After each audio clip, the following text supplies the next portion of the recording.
रामकृष्ण रे माऊली. आपण करत आहोत आळंदी ते Leh Ladakh slow bike trip with 4 धाम 12 ज्योतिर्लिंग. आणि त्यापैकी आज आपण आपला दिवस आहे आज 45वा, म्हणजे आज आहे 14 सप्टेंबर. आणि 14 सप्टेंबर रोजी आपण पोहोचलो आहोत श्री क्षेत्र जगन्नाथपुरी येथे. आणि इथे आल्याच्यानंतर आपण बाईक वगैरे पार्क केली. सकाळी 5 वाजता थंड पाण्याने आंघोळ केली आणि आता जवळपास 5:30 वाजत आहेत. आणि 5:30 वाजता आपण जात आहोत मंदिराकडे. आता इथून मंदिराचं तुम्हाला समोरच असलेला व्ह्यू दाखवतो. पार्किंग केली आपण गाडी. हे बघ, इथं समोर मंदिर आहे.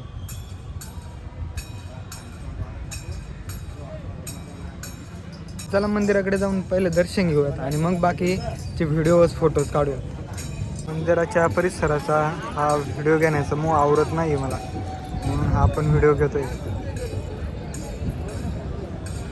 आणि इकडं दर्शन बारीला लोक लागलेले आहेत.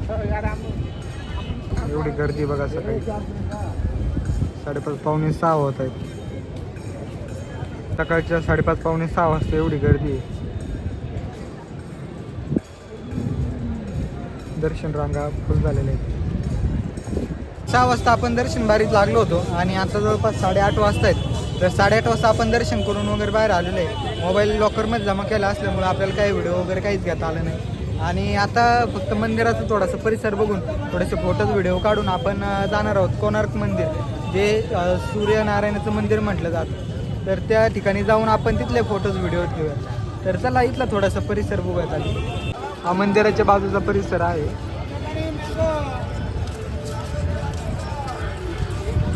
हे मेन मंदिर आहे.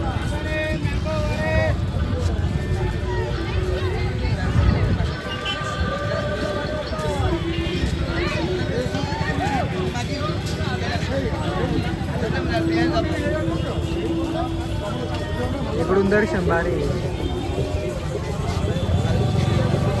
चला, हा मंदिराचा सर्व परिसर बघून झाल्याच्या नंतर आपण आता जात आहोत सन टेम्पल, जे सूर्य मंदिर या ठिकाणी असलेलं कोणार्कमध्ये, उडीसा. तर इथून 30-35 किलोमीटर आहे. तर तिथं पोचून आपण तिथला काही व्ह्यू घेऊन पुढे जाणार आहोत आपण पिठापुरम येथे. तर चला बघूयात, जर तिकडे जर टाईम झाला आपल्याला तर मग आपण इथंच मुक्काम करणार आहे आज पुरीमध्ये, किंवा मग उद्या सकाळी लवकर निघणार आहे, किंवा मग नाही लवकर जाणं झालं आपलं तर मध्ये कुठेतरी मुक्काम करून उद्या सकाळी आपण तिथं पोहोचणार आहे. तर चला आपण निघालो आहे कोणार्क मंदिराकडं. तर आत्ता सध्या पुरी शहरामध्ये आहोत आपण आणि इथून 35 किलोमीटर दाखवत होतं. आत्ता आपण एक चौक क्रॉस करून पुढं आलो तर 1 किलोमीटर कमी झाले. 34 किलोमीटर दाखवते आणि 51 मिनटं दाखवते. अशा प्रकारे पुरीचा बाजार आहे हा इथला शहरातला. इकडे या साईडला लगेच समुद्र आहे खाली 3-4 किलोमीटर.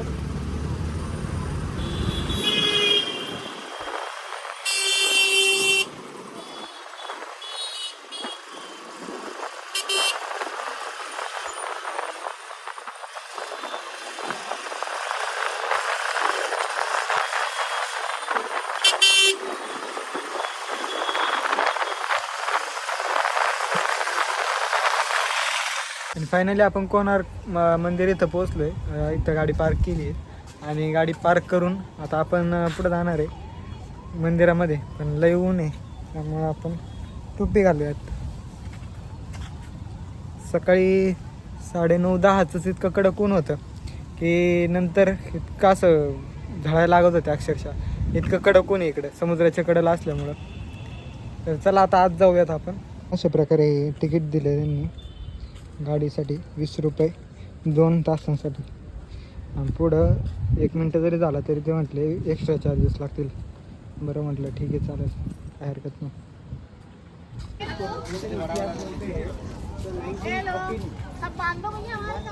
तर गेटमधून आत एंट्री केल्याच्या नंतर इकडं तिकीट काउंटर आहे. इकडे समोर टेम्पल आहे आणि इथं तिकीट काउंटर आहे. तर 50 रुपये इथं तिकीट आहे याला समोर. तरी 40 रुपयाचे तिकीट काढलं.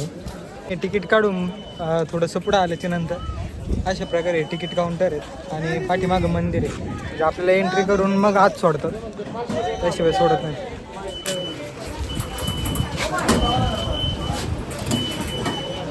अशा प्रकारे तिकीट काढलेलं आहे आपलं. आणि मग सोडलेलं आपल्याला आत. आपले 40 रुपये अशा प्रकारे फाडायचे होते, तर मग काढायलाच कसं लावायचं तिकीट. मग आता काय समोर सूर्यनारायण टेम्पल आहे. एवढं उन्हाचं टोपीचं सुचलं नाही तर उन्हाने लाई झाली अक्षरशः इतकं ऊन आहे तिथं. आणि अशा प्रकारे हा व्ह्यू आहे सूर्यनारायण टेम्पलचा समोरून. सूर्यनारायण टेम्पलचा असा प्रकारे काय व्ह्यू आहे. सूर्यनारायण टेम्पलचा व्ह्यू बघता असताना हे बारीक जे नक्षीकाम केलं ते खरंच बघण्यासारखं आहे. हे बघा.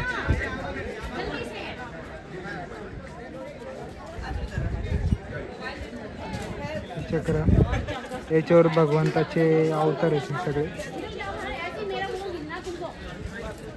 तर अशा प्रकारे हा सूर्यनारायण टेम्पलच्या आजूबाजूचा हा सगळा व्ह्यू आहे. हे असे चक्र आहेत.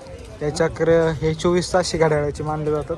याच्यावर काही आकडे आहेत म्हणजे खुणा आहेत. त्या खुणांवरून किती वाजले आपलं जसं 12 तासाचं घड्याळ आहे तसं हे 24 तासाचं पूर्ण एक घड्याळ आहे.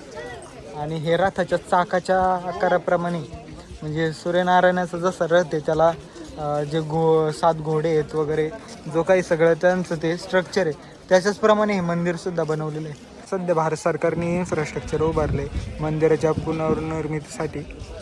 पण काही परत तशी निर्मिती होईल असं मला नाही वाटत, कारण हे किती बारीक काम केलं याच्यावर. आणि एवढं बारीक परत काम करणं मला नाही वाटत पॉसिबल आहे. एवढं बारीक खाना खुणा. तर मंदिराचा हा सगळा परिसर बघून झाल्याच्या नंतर आता आपण मंदिरातून एक्झिट घेत आहोत. हा मंदिराचा समोरून भाग दिसतो असा.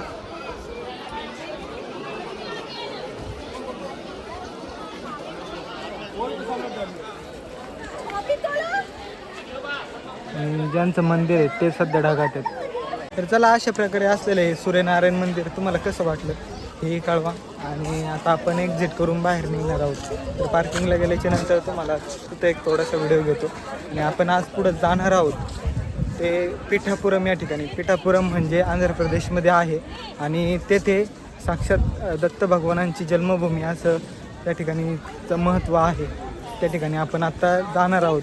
आता वाजता आहेत सध्या एक वाजता जरी निघलो अजून 1:30 वाजता तरी एक 10 तासांचा तो प्रवास आहे. मग कदाचित एक मध्ये मुक्काम होईल किंवा मग आपण थोडंसं उशिरा तिथे पोहोचू आणि उद्या तुम्हाला मस्त तिथलं काहीतरी एक व्ह्यू दाखवणार.